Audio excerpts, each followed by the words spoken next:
So JD Vance just triggered alarm bells all across Europe with this insane speech that he gave at the Munich Security Conference. And I mean, this conference was primarily supposed to be about the war in Russia and Ukraine, how they're going to come to an end, and how Europe is going to spend their money regarding defense with this new era of AI and fucking autonomous targeting systems and all this shit. But instead, JD Vance decided that this would be a good opportunity to advocate for far-right extremism rising in Europe. Things like, the modern Nazi party, the Alternative für Deutschland, right? The AfD, whose election is on the 23rd in Germany. He starts advocating for all of these it is the most abhorrent 18-minute speech that I've ever seen. It is quite possibly the worst speech ever given at a Munich security conference. And I wanted to cover just a couple of things. Here's the BBC's overview of this, okay? JD Vance's blast at Europe ignores Ukraine and defense agenda. And don't worry, we are going to watch it. But before we do watch it, I want you to see the reaction.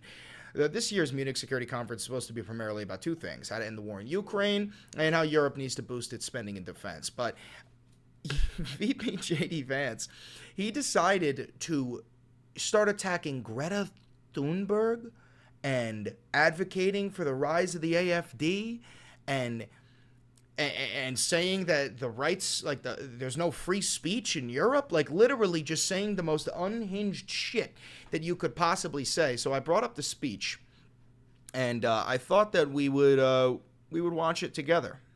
Well, thank you, and thanks to all the gathered delegates and luminaries and media professionals, and thanks especially to the host of the Munich Security Conference for being able to put on such an incredible event. We're, of course, thrilled to be here.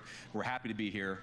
And, one of the things that I want to... Also, guys, the reason why this is in German subtitles is because the woman who tweeted this out is Alice Weidel, who was the leader of the AfD. Let me bring this up for you.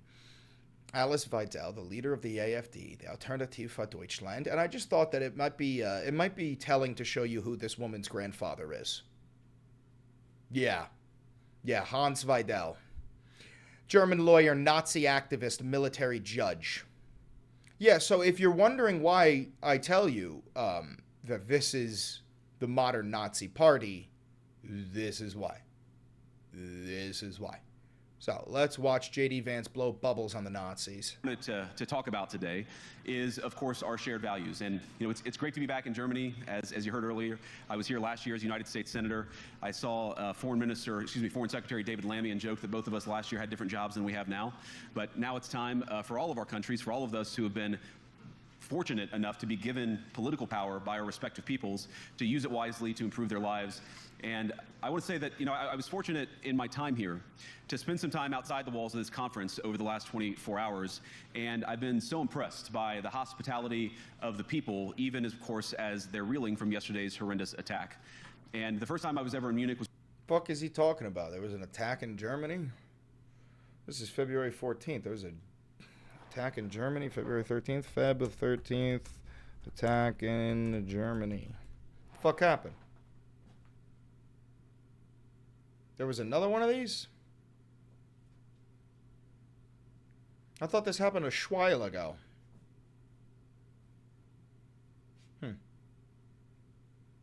All right, regardless, let's keep watching.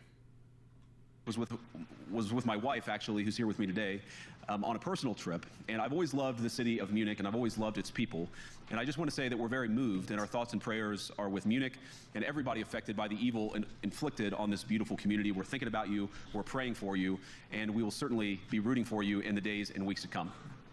You just know JD Vance and the rest of the fucking AfD were jumping out of their shoes when they found out that the terrorist was a Afghani guy. Just celebrating the fact that finally we've got some fucking ammo to use in the propaganda machine. Now,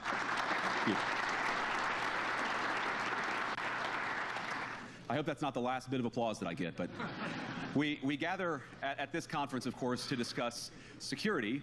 And normally, we mean threats to our external security. I see many great military leaders gathered here today. But while the Trump administration is very concerned with It's called the Musk administration, JD. You gotta start realizing who your real fucking daddy is, all right? Because it ain't Big Daddy Trump. If it was Big Daddy Trump, he would have been the big fish during that fucking press conference. But no, he was sitting in full shrimp position while Big Daddy Elon carried around his kid and wore a t-shirt and a trench coat. The man who doesn't follow the dress code in the Oval Office, that's the man in charge. European security, and believes that we can come to a reasonable settlement between Russia and Ukraine. And we also believe that it's important in the coming years for Europe to step up. Reasonable settlement? Brother, dude, you just had Pete Hegseth tell the entire world, and I did make a video about this, that Russia will be making zero concessions, okay? Beans, excuse me. Get up. Beans! Beans! Yeah. You just had Pete Hegseth telling the whole world, he was asked directly, will Russia be conceding anything? And he couldn't answer the question. Meanwhile, he did say Ukraine will not be part of NATO and Ukraine will not return to its pre-2014 borders. So when you're saying the Russian threat, you're talking about bending the knee to Vladimir Putin. That's what J.D. Vance is talking about. In a big way to provide for its own defense. The threat that I worry the most about vis-a-vis Europe is not Russia, it's not China, it's not any other external actor. And what I worry about is the threat from within, the retreat of Europe from some of its most fundamental values, values shared with the United States of America. Like now, I was what? struck that a former European commissioner went on television recently and sounded delighted that the Romanian government had just annulled an entire election. He warned that if things don't go to plan, the very same thing could happen in Germany too. Now, these cavalier statements are shocking to American ears. For years, we've been told that everything we fund and support is in the name of our shared democratic values. Luigi, shush. Sorry, guys, there's a doggy in the hallway. Everything from our Ukraine policy to digital censorship is billed as a defense of democracy. But when we see European courts canceling elections and senior officials threatening to cancel others, we ought to ask whether we're holding ourselves to an appropriately high standard. And I say ourselves because I fundamentally believe that we are on the same team. We must do more than talk about democratic values, we must live them. Brother, you say that one of your biggest inspirations is Curtis Yarvin, who has written about wanting to destroy democracy and install tech feudalism. You said yourself that this is one of your inspirations. Donald Trump invited this man to the White House as a guest speaker. Or sorry, not as a guest speaker, as an honored guest.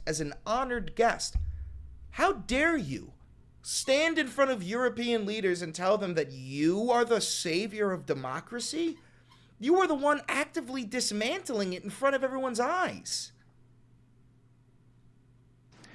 Now, within living memory of many of you in this room, the Cold War positioned defenders of democracy against much more tyrannical forces on this continent. And consider the side in that fight that censored dissidents, that closed churches, that canceled elections. Were they the good guys? Certainly not. And thank God they lost the Cold War. They lost because they neither valued nor respected all of the extraordinary blessings of liberty. The freedom to surprise, to make mistakes, to invent, to build. As it turns out, you can't mandate innovation or creativity, just as you can't force people what to think, what to feel, or what to believe. And we believe those things are certainly connected. And unfortunately, when I look at Europe today, it's sometimes not so clear what happened to some of the Cold War's winners. I look to Brussels, where EU commissars warn citizens that they intend to shut down social media during times of civil unrest the moment they spot. Motherfucker, you shut down social media. You motherfuckers just had the entire Congress vote on banning TikTok. What the fuck are you talking about? What the fuck are you talking about, you hypocritical, rat-faced, chipmunk cheek piece of shit? What they've judged to be, quote, hateful content. Or to this very country, where police have carried out raids against citizens suspected of posting anti-feminist comments online as part of, quote, combating misogyny on the internet, a day of action. I look to Sweden, where 2 weeks ago the government convicted a Christian activist for participating in Koran burnings that resulted in his friend's murder. So, wait, can you say that again, JD? I'm confused. Internet, a day of action. I look to Sweden, where 2 weeks ago the government convicted a Christian activist. convicted a Christian activist for participating in Koran burnings that resulted in his friend's murder. So you're mad that the government of Sweden detained a man for burning a Quran. That's what you're mad at? And as the judge in his case chillingly noted, Sweden's laws to supposedly protect free expression do not, in fact, grant, and I'm quoting, a free pass to do or say anything without risking offending the group that holds that belief. Yeah, book burning is the first step of fascism. And when you're burning a religious text like the Quran, that is quite literally you are trying to send a message. The message that you're trying to send when you burn a Quran or burn a Bible or burn a Torah is that believing in this religion is unacceptable here. It is a sign of hate. It is not a sign of this is what I believe in. Your belief is burning someone's religious text because you don't want them to have the ability to practice their religion. This is like the same shit when people tell me all the time, they're like, stop threatening violence to fascists. Dude, they're fascists. Their entire ideology is violence upon me. The only appropriate way is to fight back. When they go low, you go lower. We didn't debate the Nazis. We killed them. We went to war. This is fucking crazy. And perhaps most concerningly, I look to our very dear friends, the United Kingdom, where the backslide away from conscience rights has placed the basic liberties of religious Britons in particular in the crosshairs. What? A little over 2 years ago, the British government charged Adam Smith Connor, a 51-year-old physiotherapist and an Army veteran, with the heinous crime of standing 50 meters from an abortion clinic and silently praying for 3 minutes. Not obstructing anyone, not interacting with anyone, just silently praying on his own. So you're talking about a anti-abortion rat that spends his day harassing women who are about to go through a very traumatic procedure. We have J.D. Vance, the Vice President of the United States, standing during the Munich Security Conference, speaking for the entire United States, trying to defend the people that hang out outside of Planned Parenthood, screaming, "You're a fucking murderer," to every girl going to get an abortion. This is... I understand he's like, it was silently praying. Bullshit. You can't trust a word that comes out of these fucking rat mouths. These fucking vermin. After British law enforcement spotted him and demanded to know what he was praying for, Adam replied simply, it was on behalf of the unborn son he and his former girlfriend had aborted years before. Now, the officers were not moved. Adam was found guilty of breaking the government's new buffer zones law, which criminalizes silent prayer and other actions that could influence a person's decision within 200 meters of an abortion facility. He was sentenced to pay thousands of pounds in legal costs to the prosecution. Good. Now, I wish I could say that this was a fluke, a one-off crazy example of a... No, I'm glad that happened. Yeah, you can't stand outside of abortion clinics trying to pray the fucking baby survives. The fuck is the matter with you? These women are already going through incredibly traumatic moments and you just want to make it fucking worse? What do you think, you're going to fix anything? No, you do this out of your own emotional satisfaction. It's like the same fucking thing as owning the libs. Could you imagine waking up early, making a sign, going all the way to a Planned Parenthood clinic just to fucking harass women? That's your fucking day, and you consider yourself a Christian? You're not a fucking Christian. You're a piece of shit. Badly written law being enacted against a single person. But no, this last October, just a few months ago, the Scottish government began distributing letters to citizens whose houses lay within so-called safe access zones, warning them that even private prayer within their own homes may amount to breaking the law. That's not true. That's a lie. That is a lie. I'm being complete. There is no law in Scotland that says that you cannot pray inside of your own home. He is now, J.D. Vance is now just lying to European leaders. And by the way, they know he's lying. They've already been clapping back at him all fucking day today. Even I'm pretty sure like Scottish representatives are like, yeah, that's not fucking true whatsoever. Go fuck yourself, J.D. Vance. And by the way, if you are watching this and you're like, why don't you prove that it's not true? That's not how the burden of proof works. I don't have to prove that a unicorn doesn't exist. You have to prove that it does. and there is no law in Scotland preventing people from praying within their own homes. Naturally, the government urged readers to report any fellow citizen suspected guilty of thought crime. In Britain and across Europe, free speech, I fear, is in retreat. And in the interest of comedy, free speech is in retreat. You have Republican legislators in the United States proposing to overturn New York Times v. Sullivan. Now, guys, if you don't know what New York Times v. Sullivan is, that is the landmark 1964 case that gives you the right to say, fuck Donald Trump or fuck Joe Biden. Without that, you are not allowed to say that. They would be able to sue you for defamation. Republican legislators are currently at war with the First Amendment because they don't want you to be allowed to criticize your political leaders. And this rat fuck, James Donald Bowman, I'm dead naming him, he's got the audacity to say that. Guilty of thought crime. In Britain and across Europe, free speech, I fear, is in retreat.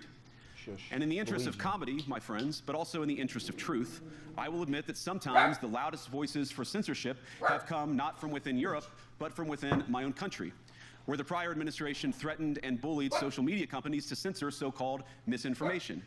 Yeah, yes. You're talking about when on Facebook there was a massive spread of lies saying you could take ivermectin, which is a fucking horse dewormer, in order to fight against COVID-19? Yeah, you can't fucking spread that news when people in the United States are actually dumb enough to do that. That's the fucking difference. Misinformation like, for example, the idea that coronavirus had likely leaked from a laboratory in China. Our own government encouraged private companies to silence people who dared to utter what turned out to be an obvious... Again, that is not true whatsoever. There was no punishment for doing that, as we all know, because you and I both already fucking heard this theory, that it came from a Chinese lab. We heard it on fucking day one. There was no restriction on those posts. It's truth. So I come here today not just with an observation, but with an offer. And just as the Biden administration seemed desperate to silence people for speaking their minds, so the Trump administration will do precisely the opposite, and I hope that we can work together on that. In Washington, there is a new sheriff in town, and under Donald Trump's leadership, we may disagree with your views, but we will fight to defend your right to offer it in the public square, agree or disagree. I love that no one's fucking clapping now we're at the for that point, rat. Of course, that the situation has gotten so bad that this December, Romania straight up canceled the results of a presidential election based on the flimsy suspicions of an intelligence agency and enormous pressure from its continental neighbors. Now, as I don't know too much about the Romanian elections. Understand it, the argument was that Russian disinformation had infected the Romanian elections. But I'd ask my European friends to have some perspective. You can believe it's wrong for Russia to buy social media advertisements to influence your elections. We certainly do. You can condemn it on the world stage even. But if your democracy can be destroyed with a few $100,000 of digital advertising from a foreign country, then it wasn't very strong to begin with. So you're just saying Romania was already weak as fuck. You're just insulting Romania now on the world stage. I love that, like, the Trump administration is unironically weakening the United States' geopolitical power more than every single president before us. And it's been a month. It's been a month. This is just great. This is just great. Now, I bet you that was a Russian clapping. Now, the good news is that I happen to think your democracies are substantially less brittle than many people apparently fear. And I really do believe that allowing our citizens to speak their mind will make them stronger still. Which, of course, brings us back to Munich, where the organizers of this very conference have banned lawmakers representing populist parties on both the left and the right from participating in these conversations. Now, again, we don't have to agree with everything or anything that people say. But when people represent, when political leaders represent an important constituency, it is incumbent upon us to at least participate in dialogue with them. Now, to many of us on the other side of the Atlantic, it looks more and more He's like referring to the Alternative für Deutschland, that they don't get a say in any of this shit because they are the Nazi party, okay? And in Germany, they have extremely strict anti-Nazi law, okay? And the reason why the AfD doesn't get any say is because people like Alice Weidel are Nazis. What J.D. Vance is beating around the bush to say is that you need to start allowing the Nazis to speak in public spaces, because free speech, after all. Guys, I don't know how to make it clear enough, but the only good Nazi is a dead Nazi. If you disagree with that, you're probably a fucking Nazi. Old entrenched interests hiding behind ugly Soviet-era words like misinformation and disinformation, who simply don't like the idea that somebody with an alternative viewpoint might express a different opinion, or, God forbid, vote a different way, or, even worse, win an election. Now, this is a security conference, and I'm sure you all came here prepared to talk about how exactly you intend to increase defense spending over the next few years in line with some new target. And that's great, because as President Trump has made abundantly clear, he believes that our European friends must play a bigger role in the future of this continent. We don't think, you hear this term, burden sharing, but we think it's an important part of being in a shared alliance together that the Europeans step up while America focuses on areas of the world that are in great danger. Yeah, like Greenland. Yeah, like renaming it to Red, White, and Blueland, which is an actual bill proposed by Republican congressmen. Yay! But let me also ask you, how will you even begin to think through the kinds of budgeting questions if we don't know what it is that we are defending in the first place? I've heard a lot already in my conversations, and I've had many, many great conversations with many people gathered here in this room. I've heard a lot about what you need to defend yourselves from, and of course that's important. But what has seemed a little bit less clear to me, and certainly I think to many of the citizens of Europe, is what exactly it is that you're defending yourselves for. What is the positive vision that animates this shared security compact that we... What are you defending yourselves for? Oh, I don't know. Maybe there's a giant nation called Russia that is quite literally bombing the ever-loving fuck out of our next-door neighbor, and we're a little bit afraid that they're going to keep on expanding. Especially when you sent out your alcoholic Secretary of Defense, Pete Hegseth, to quite literally drink whiskey while giving a speech saying, yeah, no, Russia wins. Fuck it. This is your speech on foreign policy. This is your guy? This is your guy? We all believe is so important. And I believe deeply that there is no security if you are afraid of the voices, the opinions, and the conscience that guide your very own people. Europe faces many challenges, but the crisis this continent faces right now, the crisis I believe we all face together, multiculturalism, is one of our own making. Liberalism. If you're running in fear of your own voters, there is nothing America can do for you. Nor, for that matter, is there anything that you can do for the American people who elected me and elected President Trump. You need the American people elected Elon Musk, JD.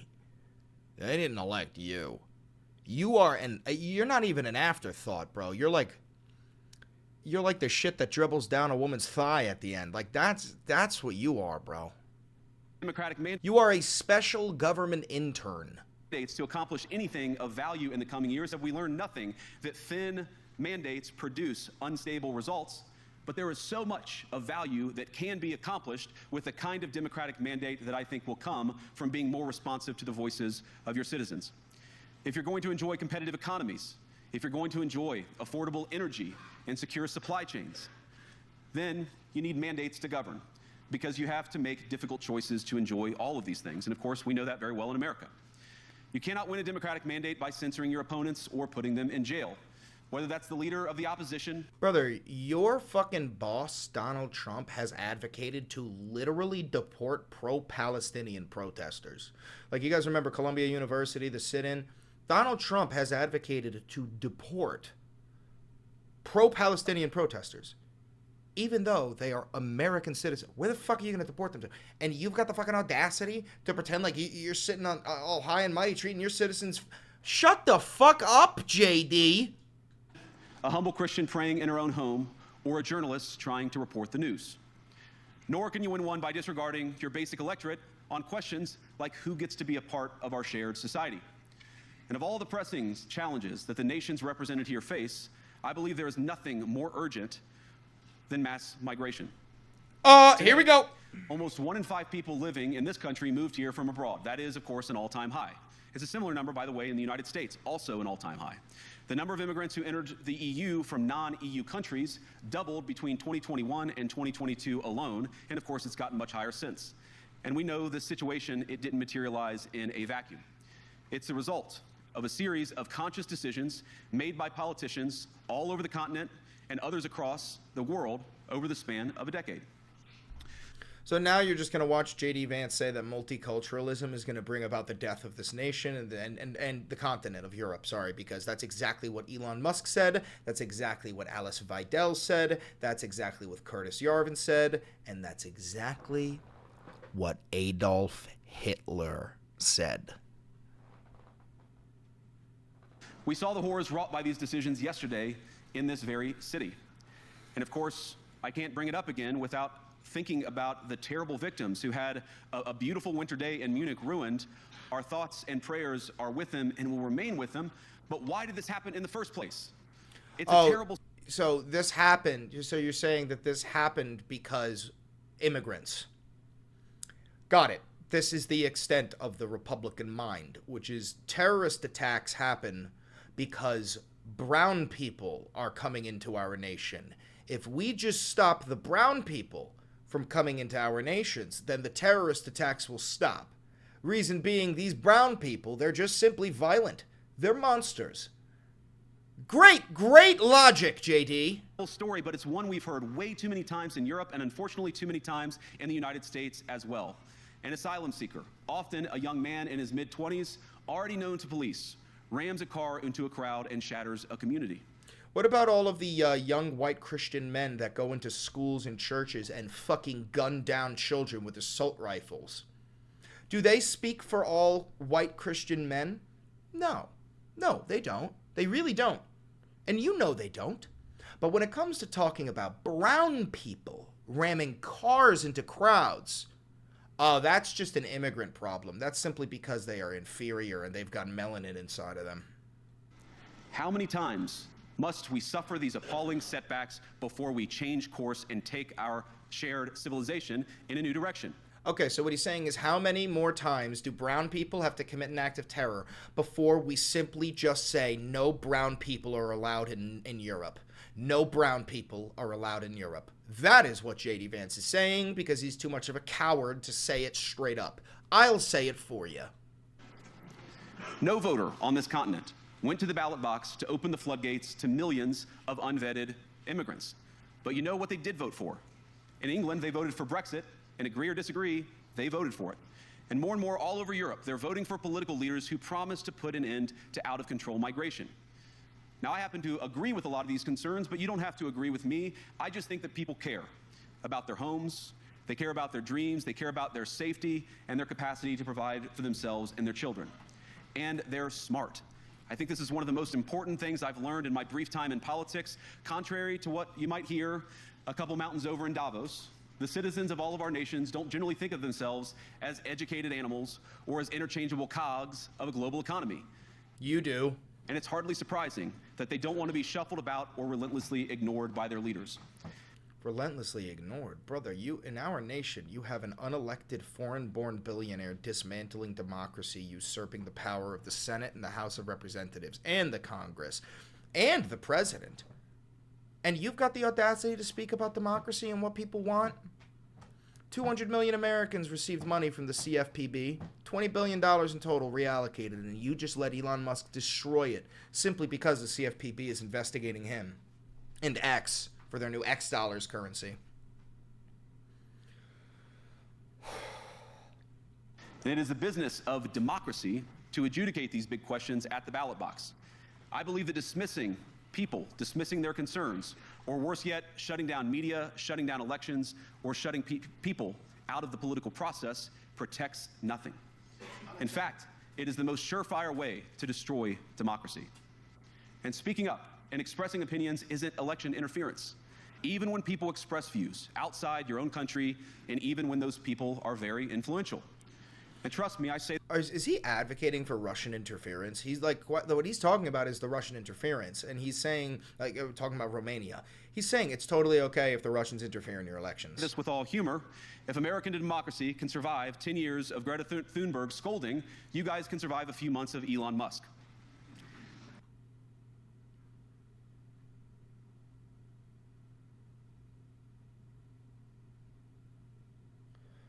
Let's play that again. Opinions isn't election interference. Even when people express views outside your own country, and even when those people are very influential. And trust me, I say this with all humor.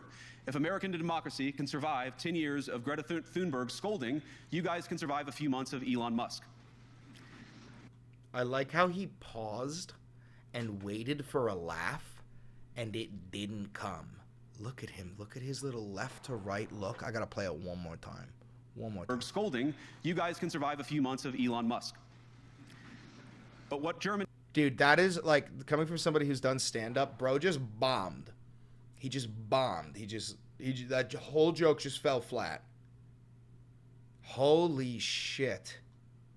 Democracy, what no democracy, American, German, or European, will survive, is telling millions of voters that their thoughts and concerns, their aspirations, their pleas for relief are invalid or unworthy of even being considered.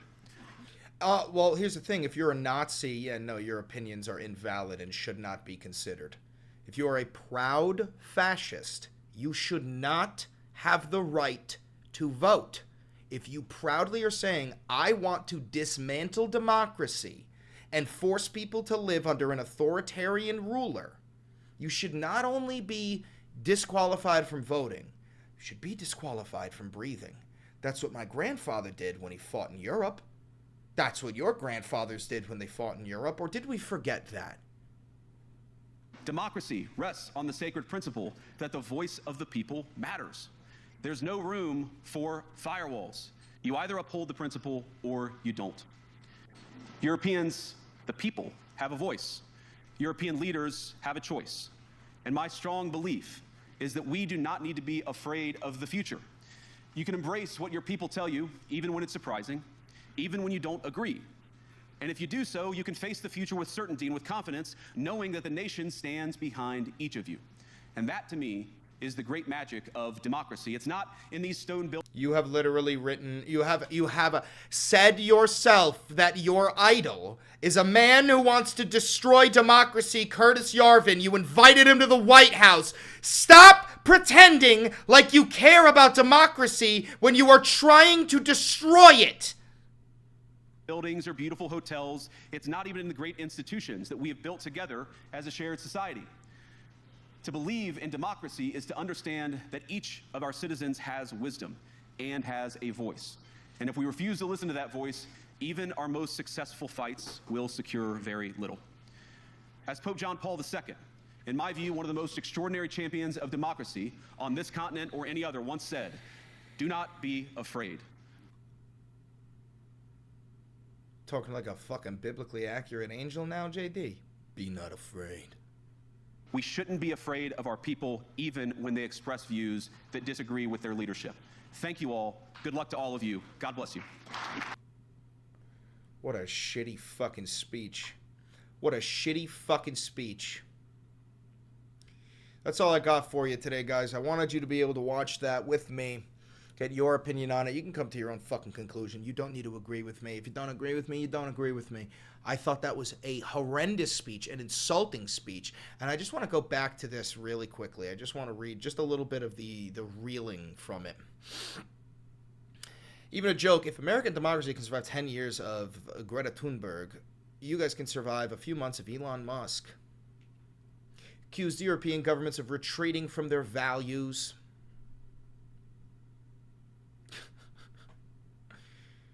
He met with Zelensky. They had a good conversation, said it marked our first meeting, not our last. Unbelievable. Vance's speech came days after President Trump effectively pulled the rug out from you. This is what I was talking about, from Ukraine's negotiating position by conceding via his Defense Secretary Pete Hegseth that restoring Ukraine's territory to where it was before the first Russian invasion in 2014 is simply not realistic. So also, I did a video on this. We watched Pete Hegseth's speech. Pete Hegseth just bent the knee to Vladimir Putin in front of the whole world and said that we will not be getting anything from Russia. Russia will be getting land from Ukraine. Ukraine will be surrendering, and America will receive nothing in return. He did that while drinking a glass of whiskey because he is an alcoholic. He's also a white nationalist. I'm not sure if you knew that. Unbelievable. Anyway, guys, that's what I got for you. We also have another one that I think I'm going to crank out right now, which is a interview with President Elon Musk and Vice President Donald Trump. There was like a Fox interview with Brett Breyer, I believe, where we all see straight up that Elon Musk is actually the king and Donald Trump is just his beta gimp. Again, guys, thank you for watching. Make sure you like, subscribe, comment down below, hit that notification bell, donate $7,000 to the channel, and above all else, never stop fighting. I'll see you in the next one.